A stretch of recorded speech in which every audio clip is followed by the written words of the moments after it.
Alright, what's up guys, Origin here, and I'm hanging out in World of Tanks with none other than the master, Mighty Jingles. Howdy, folks.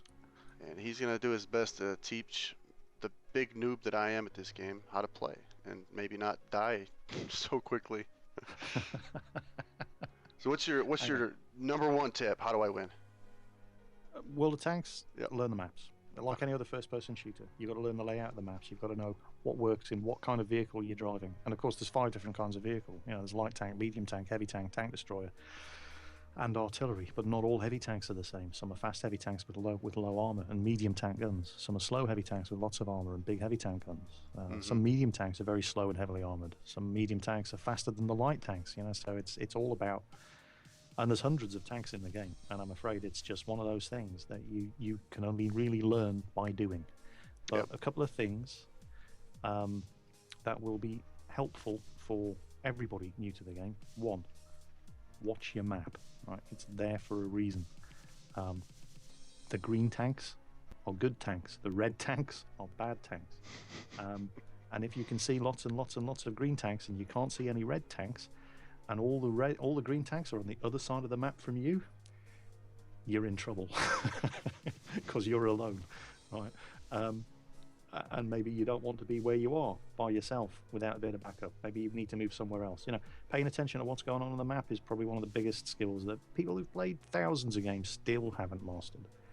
The rest of it will come. It's all down to knowing the strengths of them, whatever tank you're driving, because they're all different. Okay.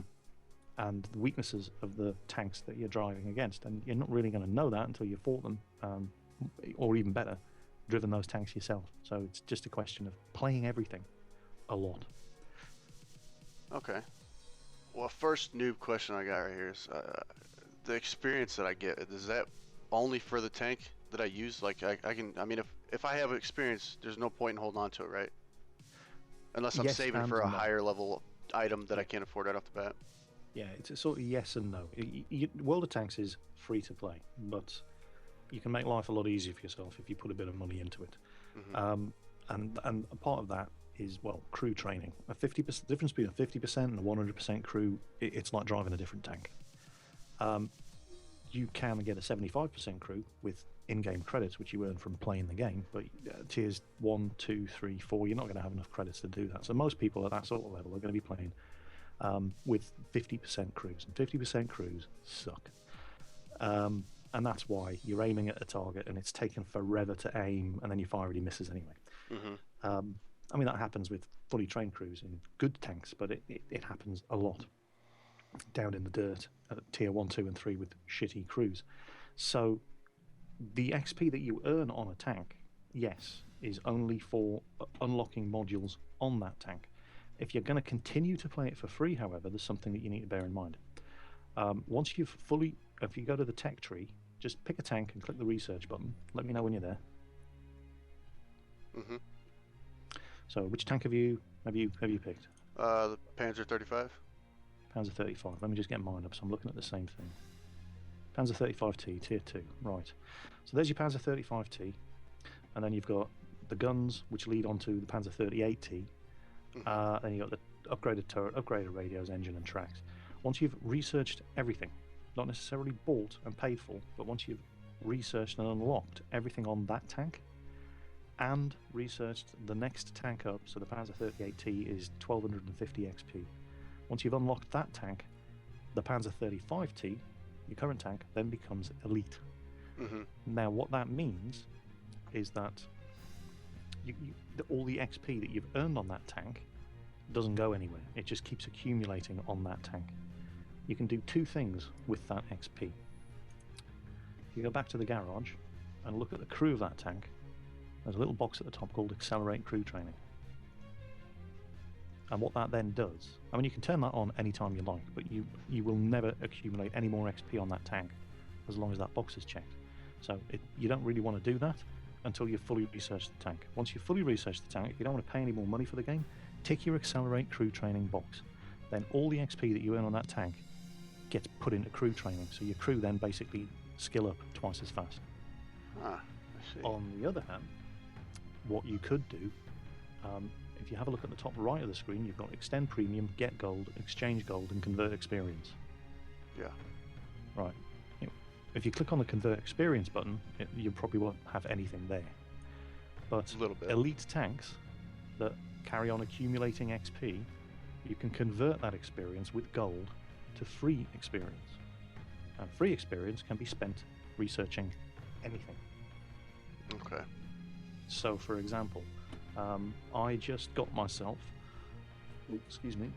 my American Tier 10 medium tank, the M48A1 pattern. So if you go to the tech tree, again, click on the Stars and Stripes, have a look at the medium tank line right at the end, second from the bottom, M48 pattern. Just click on that, tell me when you're there. Alright, I'm there. Okay, so there's the pattern, and as stock it comes with a 90mm gun. That's not good. That's a tier 8 90mm gun. I was just gonna say that's awesome.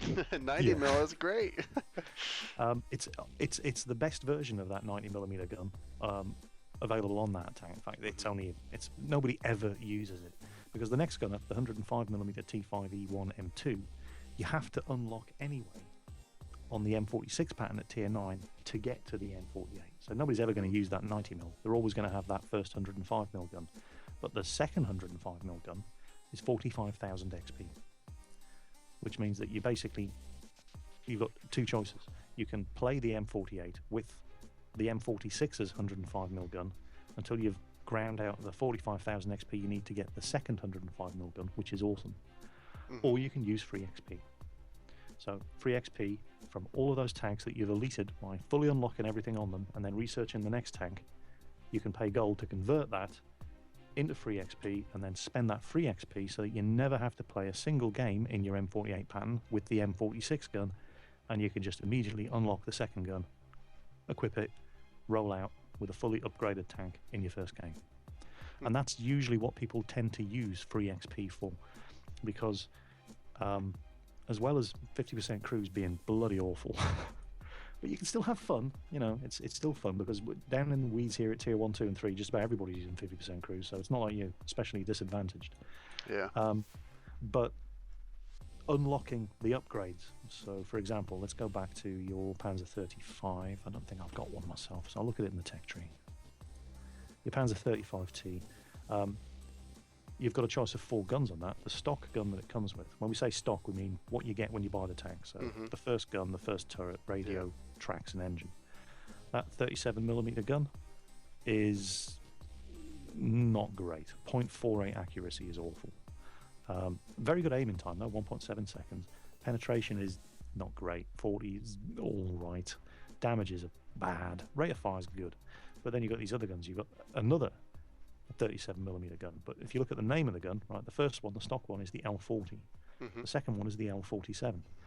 The Germans named their guns. That is the number of the caliber of the gun. See the L40? 40 times the caliber gives you the barrel length. The second one is the L47, so the barrel length of that one is 47 times the caliber, so 47 times 3.7 centimeters. So it's a longer barrel gun, so it's going to be more accurate. If you look at the stats of that one, it's more accurate, 0.41. It's got better penetration because it's got a higher velocity shell, and so on and so on. So that's a better gun. Then you've got a 20mm flat gun. You've got a choice of 2 different 20mm flat guns. So what people tend to spend their free XP on is not getting a new tank, because generally speaking, a stock tank is garbage. It's you for example, the Lich tractor or the LOL tractor. You research that to get to the Panzer 35T. What people would normally spend their free XP on was they'd unlock the Panzer 35T using experience earned on the LOL tractor, and then they would use the free XP to unlock the tracks, the engine, one of the guns, the new turret. Right, so never ever use your free XP to buy a new tank, because all you've got then is a stock tank, and stock tanks are shit.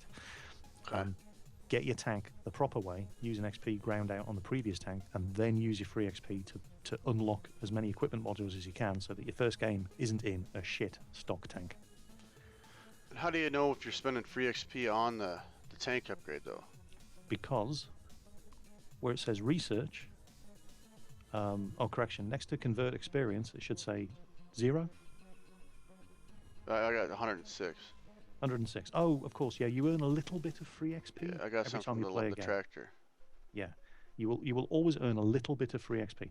Say, for example, you play a game and you earn 1,000 XP. A percentage of that is given to you as free XP. So all those games that you've played, those 90 games you've already played, you've already earned a little bit of free XP. And that number next to the convert experience button is how much free XP you have. When you are when you're unlocking the next tank up, it will always first use, well, it will use your free XP last. So, for example, if I wanted to go from the Easy 8 Sherman to the M26 Pershing, to the T20 medium tank, and I had, let's have a look at the tech tree. Let's find them. Let's say I want to go from the Hellcat tank destroyer, the M18 Hellcat, to the T25/2. The T25/2 costs 42,350 XP. If I had, so that's what, say, yeah, 42,000 free XP. Say I had 35,000 XP ground out on the Hellcat, and I had 20,000 free XP. It would then say, well, yeah, you can unlock the T25/2, and it would use up all of the XP I have on the Hellcat, and then it would start digging into my free XP to make up the difference. Okay. Does that make sense? Yeah. Gotcha. I think we need to play a game. Sure. Sounds good. I'm ready. So you pick a tank, I'll pick something that sort of matches and complements it. I'll just I'll go with my Panzer 35 now. Before we do that, actually, the gun I'm using the flat gun. Yeah. Is that, where the hell am I? Okay. Which one? I'm using the tier 2, the L112. That's, yeah, you've got a choice of 2 tier 2 guns on that thing. So it's kind of like an autoloader. It has a magazine. You have to reload every time you empty it. But it's not bad. It's not a bad gun. That gun is also, I mean, look at, if you right click on it and go characteristics or details, and you'll see the list of compatible vehicles. All sorts of German tanks use that gun. It's not a bad gun. The little number that you see, the icon of the weapon, it's got a little 2 in the top, whereas the other one's got a 1. That just tells you the tier of the weapon, so it's going to be better, generally speaking. Yeah, it's not bad. It just depends. Basically, the flat guns are useless at long range. They don't have the penetration. Armor-piercing ammunition, the penetration is, the listed penetration is at 100 meters. Over 100 meters, it starts to lose penetration as the speed of the shell drops off. And flak guns lose penetration with distance a lot worse than other guns do. The 37mm is a single shot. But it's got a good rate of fire anyway. If you look at the 2 guns, one's got a, I mean, the flat gun, that tells you it's a flat gun straight away. Rate of fire, anything up to 189 rounds per minute. You look at the 37mm, 26 rounds per minute. But that's a pretty good rate of fire, but it's one shot every time. But it's got, it's got good penetration. It's got better damage. So, and it's more accurate. So it's a question of, do you want to just spray and pray with a flat gun and try to get right up close to somebody and then unload it into their face? Or are you a bit more of a camper and a sniper and you prefer shooting accurately from range? The choice is yours. Okay, I'm going to go with the 37mm then. Try to play a little more cautiously. Now, your Panzer 35T is actually not a bad... Well, actually, the Panzer 35T is pretty badly armoured. The next one up, the Panzer 38T, you're going to learn about armour angling if you're driving German tanks, because they're very boxy. And that video I recommended to you, How to Not Suck, tells you about a couple of very, very useful things to know in World of Tanks. Armour penetration and angling, and the spotting mechanics.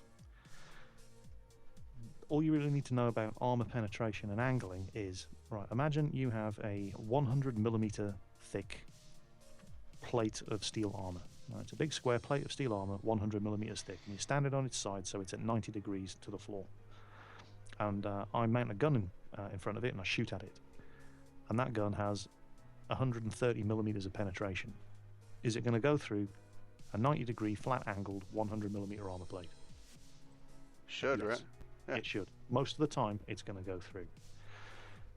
If I take that armour plate and I pivot it 45 degrees to the left or the right, and I shoot at that 100mm thick armour plate, what I've actually done is increase the effective armour. because that gun now has to go through, I think it works out to 140 millimeters of armor, and it's not going to penetrate. Similarly, if I slant it back 60 degrees, I've effectively doubled the thickness. It's now effectively 200 millimeters of armor that your shot now has to get through. Now, you can do that yourself by simply turning your tank. Right? Turning your tank at, like, depending on the tank, anything between 20 to 30 degrees to the left or the right, just to increase the thickness of the armor that's pointing towards the enemy guns. Okay. It doesn't work terribly well down at the low tiers because your armor's so shit anyway. But it's something to bear in mind. Sometimes at the lower tiers, your best defense is to just keep moving, because the guys that are shooting back at you have 50% crews and they're terrible shots as well. And if you just keep moving, they're probably going to miss. But armor angling is it's something that you're going to need to know, especially if you're driving the German tanks. Cool. Try to remember that then. Just see if I do. There's a lot to take in. But at Tier 2, just drive around and shoot things. Now, I'm driving the T-18. It's American Tier 2 tank destroyer. It does about 45 kph. It's got 40 millimeters of frontal armor, but there are weak spots in it. Yeah, I've been killed by that thing several times. That big square one. That's the one. But what makes it such a killer is it's got a 75 millimeter howitzer, which fires a high explosive shell. And if high explosive shells tend to have very, very shitty penetration.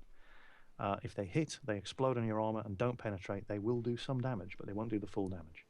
If they hit, penetrate, and explode inside your tank, kiss your ass goodbye. Okay, so what's your plan on this map usually then? On mines, the usual tactic is for the fastest tanks around to just zoom up to the hill, take the hill. But we're implying a level of organisation and coordination that just doesn't exist in Tier 2 matches. All right. Stay away from those tank destroyers. Those Su-76s are lethal.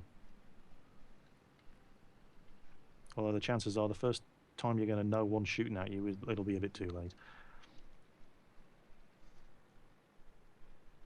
See, I'm doing 50 kph down here. But I probably won't make it up there before the rest of them. I'm going to give it a go. I might crash and burn and die horribly. I think I've made it. Now I'm going to park up on the corner here and just get ready to assassinate anybody who comes around the corner. And I'm going to try to meet up with you. Mine's a bit slower. I'm heading 17 kilometers an hour up this hill. Well, there's an M2 light up ahead of you who's made it. Enemy tank spotted. I don't have any shots at them. Right, I'm going to scoot over to the other side of the hill and try to spot other enemy tanks.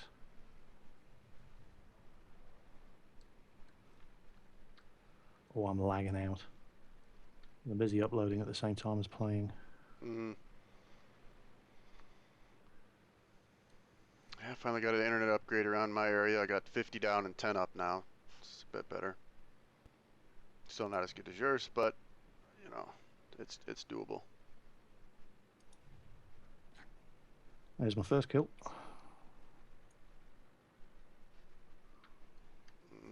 Looks like there's a guy right on the other side of this hill from me. These guys have seen me. There's fire coming in. We spotted an Su-76. If you go back to the way you came up, you might be able to get some shots into him. There's something down here I shot. Some kind of artillery, it looks like. Now, remember, get into cover. Get into cover behind a rock. If somebody's within 50 meters of you, even if he doesn't have a direct line of sight, he knows where you are. Okay, now, will other people see me since I'm in that range of him? That's all down to your radios. If he's in oh wow, blind shot, killed the tank destroyer. There was a whole cluster of them. I just fired a shot into the middle, and a guy that I hadn't even seen died. Which is nice. Okay, we're starting to pull it back. Okay, I'm getting shot at now. Yeah, get some solid cover between you and him. That Su-76 is so close that he's basically spotting you, even though he can't see you. Yeah, somebody killed him. Ah, good stuff. The Panzer II-G down there, he's got a very, very nasty autoloader with very high penetration, but it takes forever to reload. And there's a T-18 tank destroyer on the hill near their base. We can't see him, but he is there. I can't even tell what the hell's looking at me. It looks like a German something or other. Yeah, it's Panzer II-G. It's a Tier 3. It's got a 30mm autocannon, which is a deadly gun, but takes about 14 seconds to reload.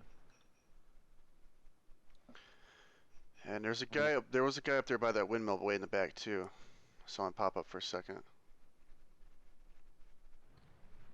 I've got no shot on that Panzer.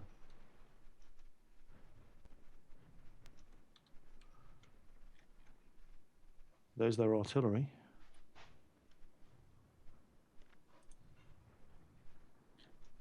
Got no angle at him from here. Moving Something around. just shot that German.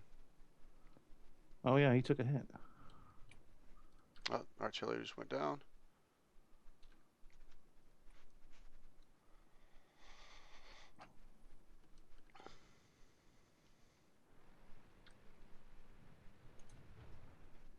Oh, I missed him.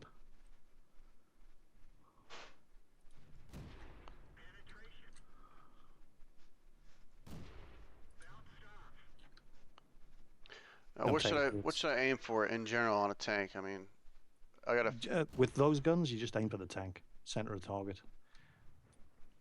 Once you have played a little more and you start to understand where the weak spots are and stuff like that, then when it becomes necessary to even aim at weak spots, then you can worry about it. But at the moment, just aim for the tank. Oh, come on, get a kill, get a kill. Damn it, he got away.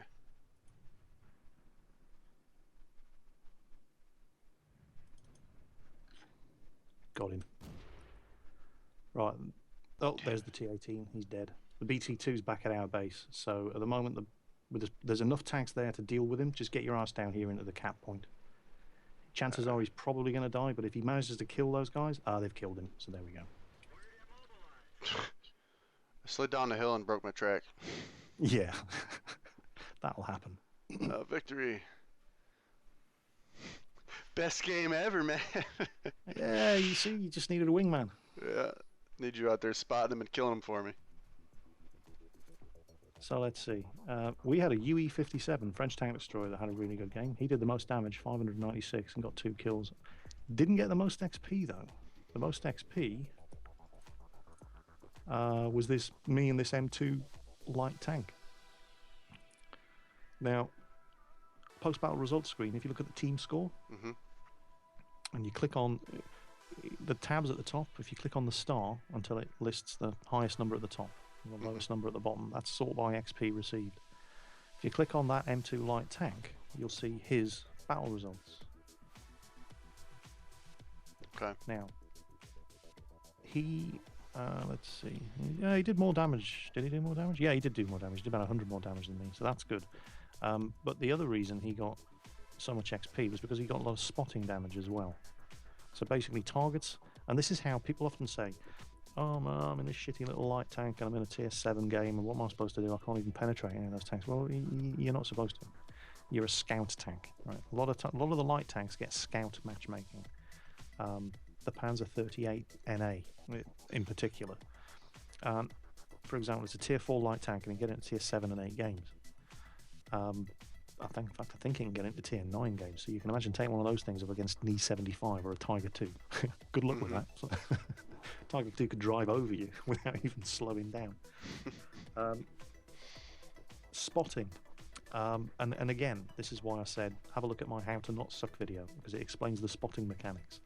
And in that video, I show a shitty little light tank spotting a tier 9 French heavy tank, so that a tier 7 Russian heavy tank can kill it without the tier 9 having the slightest idea who's shooting at him.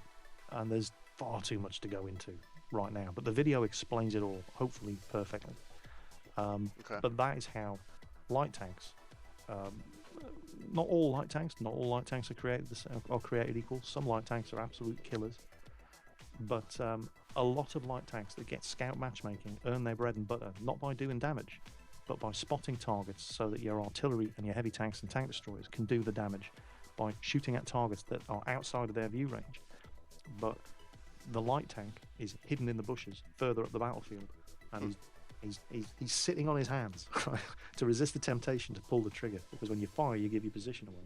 Right. And light tanks in high tier games that give their position away are dead tanks, and then you are in a world of shit, because light tanks are not allowed to die without permission. And what you get, every tank that shoots at a target that you're spotting, you earn 50% of the credits and XP that they get for doing the actual damage. If you end up shooting at a heavy tank that you have no hope of penetrating and damaging, shoot at their tracks, immobilize them. While they're immobilized, if you're the one who's immobilized them and you're ducking around them to avoid their big slow turret, everybody shooting at that tank while he's immobilized, you get 25% of all the credits and XP that they earn, so on and so on. So that's how you make your money in light tanks. Nice. Obviously, there are differences. There are certain light tanks that are absolutely deadly, and kill other tanks with relative ease. But generally speaking, scout tanks, that's how you go about doing it. And that's how that M2 also managed to earn so much more XP, because he was up forward and he was the first one spotting all those enemy vehicles that were getting shot at by all of us, because he was the one detecting them. Cool. It's a lot to take in, isn't it? Oh, it's just like starting War Thunder again. Yeah. But the thing is, it's more difficult, I think, to learn. But these sort of things you don't really need to start learning until tier 4. Because tier 1, you can play 3 games and be at tier 2. In tier 2, you can play 5 games and be at tier 3. Tier 3, you can play 8 games and be at tier 4. You're going to be at tier 4 for a while. Right, tier 4 is where the real grind starts, and where you really need to start learning the mechanics of the game. But there are people, and you'll be driving tier 10 tanks, and you'll be coming across people who still haven't learned the mechanics of the game and still think everybody's against them and the game's rigged, and so on and so on and so on. So, get yourself a head start. Suck less at lower tiers so that you curse less at higher tiers. Sounds good.